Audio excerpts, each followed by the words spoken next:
So I have a sort of fixation lately about secularity and what seems important about understanding it. Charles Taylor describes subtraction stories, and that secularity is not just reality minus the holy, reality minus religion. And that seems so important to me because it's important to know that religiosity, Christian theology, and faith and spirituality are baked into so many of our ways of knowing. Yes.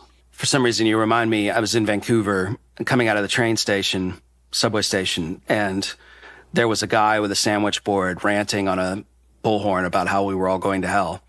And there was a family in front of me, little kid holding his parents' hands. And he said, "Mommy, why are they doing that?" And she said, "Well, he's practicing his religion.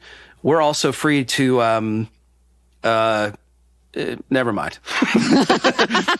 And I think what secularity, what the secular promised is nobody's going to impose faith on you. It's a thing you get to choose for yourself.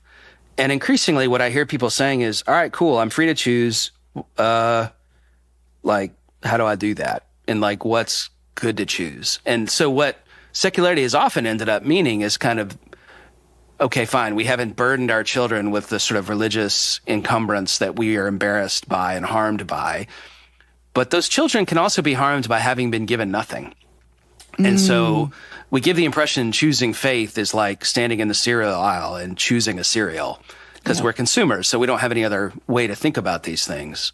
But it's actually not that. It's something you inherit that's old, weathered.